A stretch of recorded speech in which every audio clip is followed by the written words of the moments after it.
Gentlemen of the press, today enjoy youth all over the world, from the west, from the east, and from the central have come together today at Mdiama to also, in continuation of expressing our displeasure over the rascality of the minister of the FCT, a man who was empowered by a Ijaw woman against the decision of our people.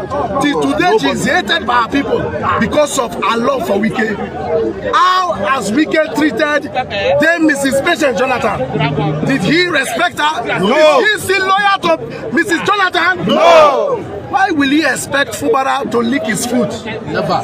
He said, Bonfu. We have told the federal government, we have told Mr. President that please, we have all repented. We are happy in our repentance nation. We don't want to go back to the root.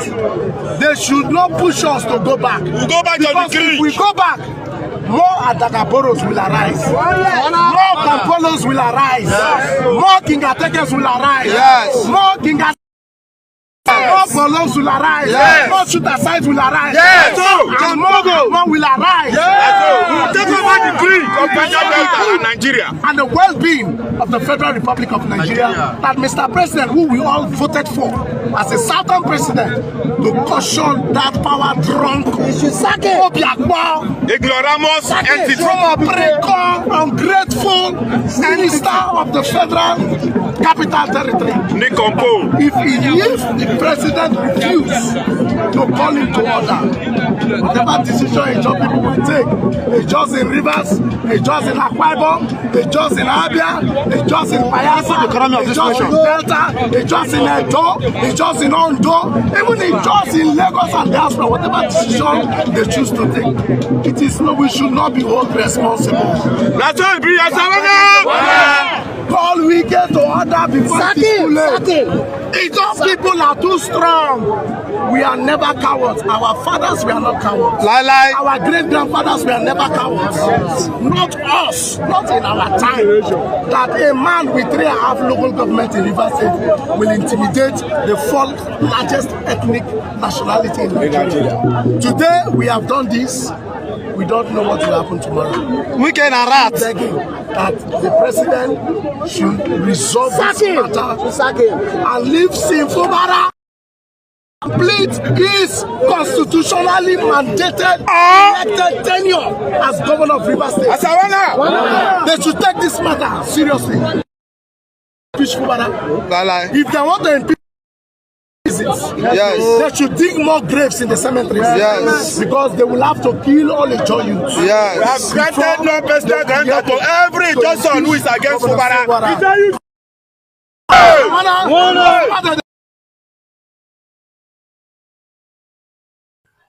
Hello, good day, SC viewers.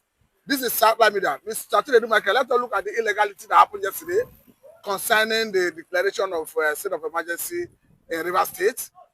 As we speak, MBA has spoken, lawyers have spoken, that what Tinubu did is against the law. We have asked National Assembly to stand against it and reverse it. Because Section 305 did not empower the president to sack the House of Assembly and government. You look at this, Tinubu is a dictator. No, it's pointing towards that one thing, the same calamity Gowon committed that led to Nigeria-Biafran war is the same thing Tinubu is committing against the Biafran land. Tinubu doesn't know that he is simply declaring emergency, state of emergency on Biafran land, and it has been globally condemned by agencies and international bodies who are watching closely the development and how Tinubu has continued to push his tyrannical tendencies when it comes to providing leadership to Nigeria. I saw it and I'm not happy. I'm happy too because for you to bring Wike's ally, a loyalist, a friend of Wike as an administrator of Rivers State shows that Tinubu is the worst ever. They say Yorubas go to school. He's becoming an embarrassment to sophisticated Southwest people who has maintained some level of academic respect over the years, who have been seen to have produced some genius, within every circle of this of a system. Tinubu has continued to show that he is more glorified in taking toutish decisions against the popularity, or against the will of the people. Fubara is elected, has endorsed people's mandate. Wike is on appointment currently now. I don't see where this synergy comes from. I know that they want to sit on, but having for Bola Tinubu to choose, to lose over 50% of Nigeria revenue to a friend called Wike, it tells you how myopic the some people can be in this regard. The world is going to stand against it, and I can tell you, at the end of the day, and after 6 months or thereabout, if it is not reversed by the National Assembly, and of course, before that time, there was an emergency meeting between NIA and National Service Chiefs, and everybody was there. The Senate President were there, where this kangaroo decision of state of emergency was announced. And you can see what is happening now.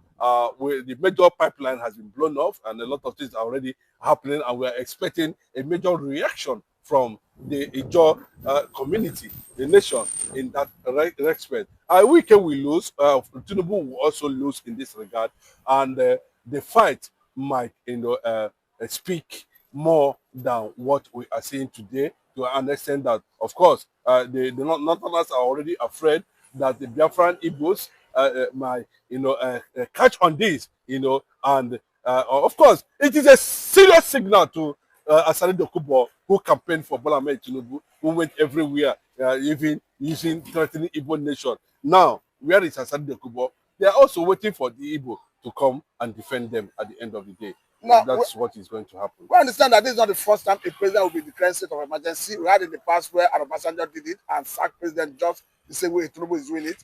But we had a Jonathan who did it and followed due process. The governor was not sacked.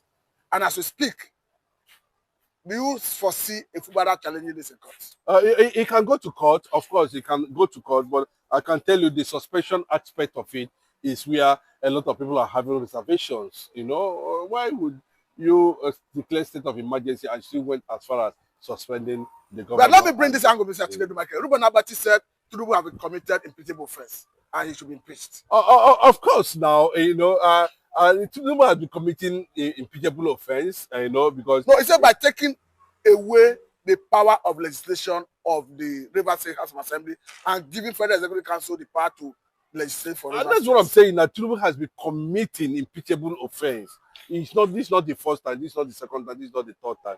It's just that, the rubber stamped Ababio Senate President choose to look the other way around. This thing cannot happen under Saraki. We know that the president would have been put a place where he deserved.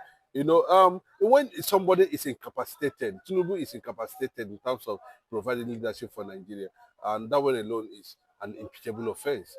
So, but for him to exercise based on the constitution, I don't know where he borrowed it.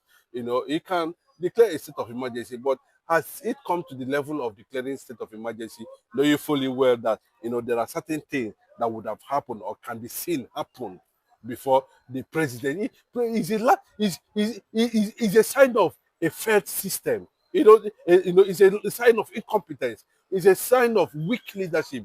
It's a sign of something that is archaic.